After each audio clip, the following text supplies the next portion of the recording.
Gamora go off to? Most of us knew that Infinity War wouldn't be the last we'd see of Gamora. She'd grown so much as a character over the past two Guardians movies, and while her passing was an essential twist in Infinity War, her return thanks to the time travel element will definitely bring her back for Guardians of the Galaxy Volume 3. While she is definitely a different Gamora, lacking the shared history her other self shared with the Guardians over the past several years, perhaps the consciousness of her old self could be restored to the new Gamora if the Guardians get a hold of the Soul Stone.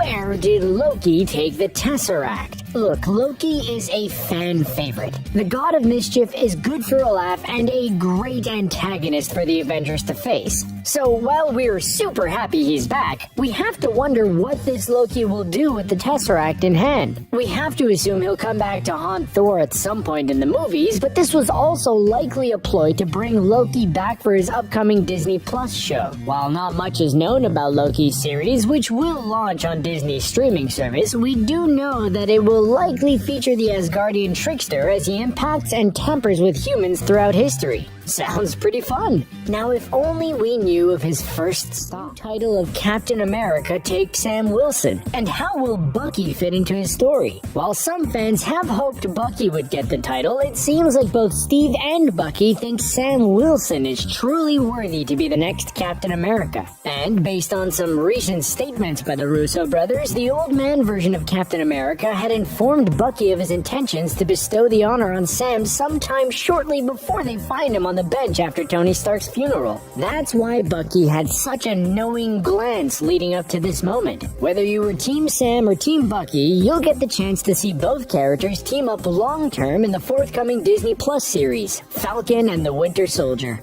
You couldn't have done that earlier. Went back in time. Did he avoid taking up the Captain America mantle that whole time? We've gotta hope that there are some extra Steve Rogers Captain America stories up Marvel's sleeve, especially if some of the Phase 4 storylines start falling short. It'd be a lot of fun to see Steve Rogers' adventures in the 1950s, 60s, 70s, and 80s. Perhaps even as shorts before the main theatrical releases. Even though Endgame's version of time travel involved the creation of alternate timelines, we'd like to think that no matter what adventures might come Steve Rogers' way in this alternate history, that he has a happy ending gone forever? Remember, he didn't disappear in Thanos' snap at the end of Infinity War. Rather, he was destroyed by Thanos. While the surviving Avengers may have picked up his body and taken it back to headquarters, they weren't able to revive him during the 5 years that passed between films. That said, he's expected to come back for the Disney Plus spin-off series with Paul Bettany and Elizabeth Olsen called WandaVision. Olsen has stated that the 6-hour-long miniseries will have a 50s aesthetic which will fit the show's theme. Is she talking about the look of the show, or might time travel bring Vision back? Is an A, even though we love Steve Rogers' happy ending, doesn't this prove that the Avengers time-traveling excursion does have an impact on their own timeline? Unless Steve Rogers created a separate timeline when he went back to marry Peggy and just happened to return to the Endgame timeline to give his shield away. But that seems to further convolute an already very convoluted storyline. We'd like to think that Steve, in remaining in the Endgame timeline while also marrying Peggy in the past, changed some things. Like maybe not getting with Sharon Carter. Although getting into the details on what Cap was doing then would likely create a problem in the time-space continuum and cause all our brains to explode. How did Captain Marvel's Hawkeye allowed to obtain the Soul Stone even though he didn't literally sacrifice Black Widow? The rules on Vormir seem pretty strict, with Red Skull reiterating that the Soul Stone could only be obtained by someone if they sacrificed what they loved most. We see this enacted when Thanos throws Gamora off the cliff in Infinity War. However, when Hawkeye and Black Widow reach Vormir, they're both fighting each other to see who will go over the cliff. If one is not sacrificing the other, and if Black Widow and Hawkeye don't love each other most in the world, and we're not led to believe they have some kind of secret romantic love for one another, then doesn't the Soul Stone seem to give itself to Hawkeye pretty easily following Black Widow's death? What is Thanos seem nearly invincible without the stones at his disposal. Okay, this one is less noticeable on first viewing, but gets more glaring the more you think about it. In Infinity War, Thanos takes quite a beating, whether it's by Hulk or Thor or even a slight cut brought on by Tony Stark. The guy isn't fully invincible until he has all the stones on his gauntlet. Even when he has a few of the Infinity Stones collected, he still takes several hits from the good guys. However, when the past version of Thanos shows up, he seems stronger and more powerful, even holding his own against Captain Marvel, all while having no stones in his possession.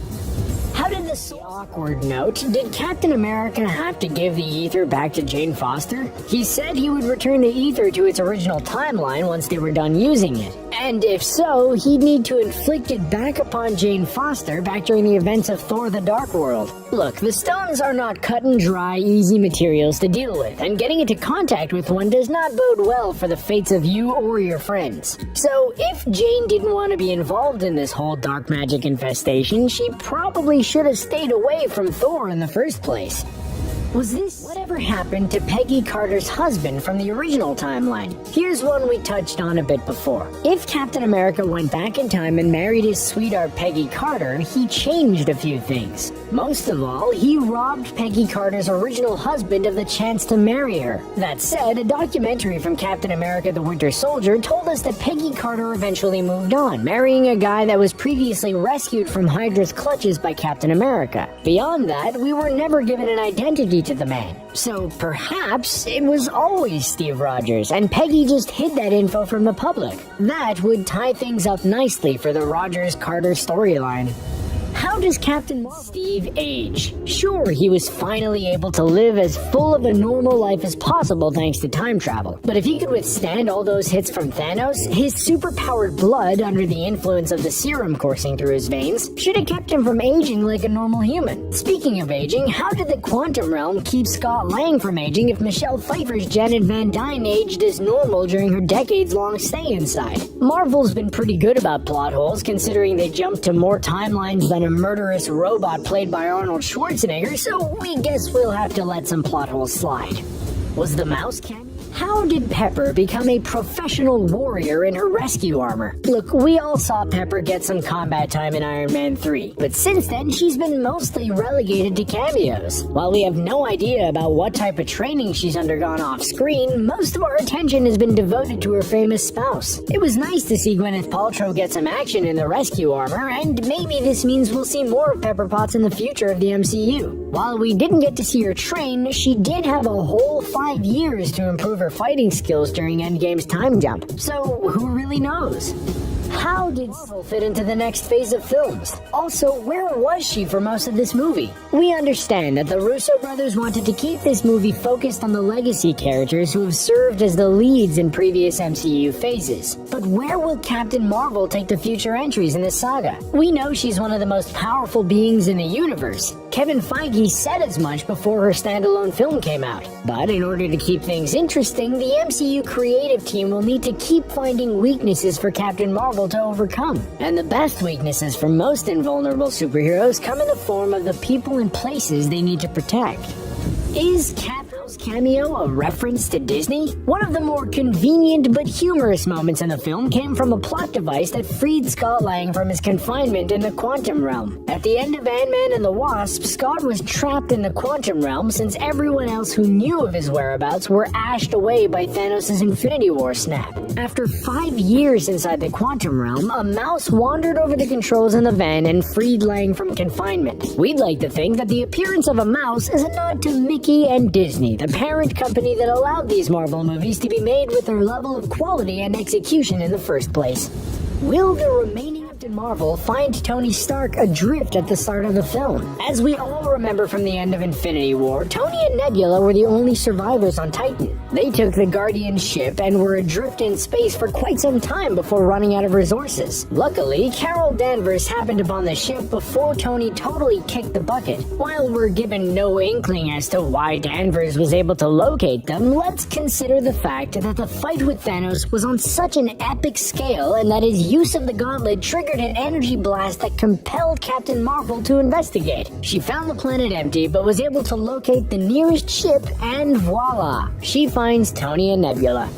Why was happening with the Black Widow movie now that she's gone? So Marvel got us all excited by finally announcing that a Black Widow movie will get a prime spot in their Phase 4 lineup. The only problem is, and it's a big one, Black Widow fell off of a cliff in the last movie. So we've got to assume that unless some crazy time travel occurs, the movie will serve as a flashback set in a previous era, similar to the Captain Marvel standalone feature. While we'll likely learn a lot about Black Widow's past as a super spy, one thing's for sure: we better learn what the heck happened in Budapest. With director Kate Shortland reportedly chosen by Scarlett Johansson and a crack team at the helm, this movie will kick butt when it comes out, hopefully in 2020.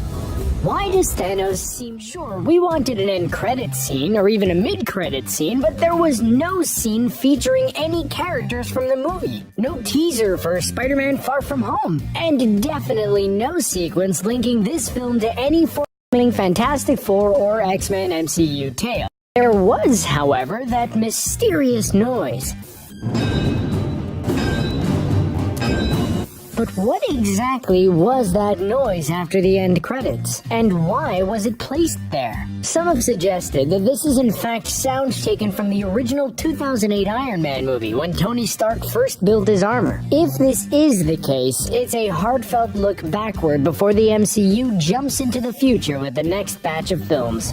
Where did Gamora go? Seriously, the only way to defeat Thanos that Doctor Strange was talking about? Okay, so we all remember how Doctor Strange had confirmed that during all of his timeline explorations in Infinity War, the outcome of Avengers Endgame was the only solution out of over 14 million possibilities. Still, there's a lot of conveniences and coincidences in order for this version of the events to occur. And if Doctor Strange truly foresaw Tony's time-traveling invention and all the Back to the Future 2 style hijinks through MCU moments past, then the Doctor truly is the Sorcerer Supreme. Otherwise, maybe there were a couple of easier options that Doctor Strange may have missed. Whatever Soul Stone get returned to Vormir after the Avengers were done with it? This one seems particularly tricky because its resting place on Vormir is eerie, mystical, and guarded by a super creepy Red Skull cosplaying as Lord Voldemort. Still, Captain America had to return it like he promised to return the other Infinity Stones, and by the end of the movie, we're led to believe he accomplished this task. Yet, did he have to make any weird pacts to put it back on Vormir? Maybe if he brought the stone back to Vormir, he'd be able to get a sacrificed life back. Could this bring Black Widow back from beyond the grave? Here's to hoping. On another seeming Force movie on the way. Look, we don't want to get ahead of ourselves, but Marvel Studios is full of surprises. While we have a general idea of certain movies that are in the pipeline, Black Widow, Black Panther 2, Doctor Strange 2, to name a few, there's a lot that we don't know about the next movies due out in the franchise. And hey, an A-Force movie wouldn't be half bad. The A-Force is the first all-female lineup of the Avengers and first showed up in the comics in 2015. In Endgame, when the Superwomen took the battlefield, including Captain Marvel, Valkyrie, Rescue, Nebula, and Gamora, we got excited. In Phase 4 and beyond, anything is possible. So why not make this happen, Marvel? Even though exactly does Spider-Man Far From Home take place? We've been told it takes place right after Infinity War, and Kevin Feige has even said that he considers Far From Home to be the final Marvel film in Phase 3 rather than Endgame. While this may be some ploy to keep people interested following the earth-shattering timeline-altering events of Endgame, let's take Feige at his word. The one thing we don't know for sure, though, is how exactly are all the characters in Spider-Man's circle somehow seemingly uninfluenced by the 5-year time jump of Endgame. Oddly enough, it seems that by the end of Endgame, Spider-Man's friends were all the same age, unaffected by the 5-year time difference. Where will the new with the Hulk? Will he join Thor and the Guardians of the Galaxy? We certainly hope so. After Thor Ragnarok, Thor and Bruce Banner are a match made in space heaven, and the MCU finally figured out how to make the most of Mark Ruffalo and Chris Hemsworth's comedic talents, charisma, and chemistry, under the watchful eye of director Taika Waititi. But to improve upon the situations of that previous movie, we've got to assume that Bruce will generally be able to control his professorial persona while in his big big green form. Thankfully, the Russos didn't undo any of their major developments from the end of Endgame. Now, let's just hope the MCU figures out the perfect combination of new characters in the post-Endgame era. When Steve Rogers adjusts to the 5-year age gap that now exists between half the population. 5 years is a long time, in Earth years at least, and while the survivors may have had a hard time adjusting to life without half the people on the planet, we have to imagine that it's almost equally different for the people who were just brought back to life in Endgame. Hopefully there will be more support groups for these newly returned souls looking to adjust to a world that was trying for several years to move on without them. We have to assume there's going to be some hiccups as the world's governments try to take care of all these people who for 5 years didn't exist. Where Avengers continue on as the Avengers? We hope so. While we lost Tony Stark and Black Widow and Steve Rogers is likely retired, Thor is still hammering away and Hulk is smashing all the competition. Plus, the new recruits like Spider-Man, Black Panther, Doctor Strange, and Captain Marvel have enough charisma to keep the group appealing. While we'll never forget the first supergroup, the MCU will keep finding ways to evolve and change with the times. And if the audience ever gets bored, well, let's just say comic books have always found a way to bring long-lost characters back for one last go-around. Maybe we haven't seen the last of Tony, Steve, Natasha, or the other oldies just yet.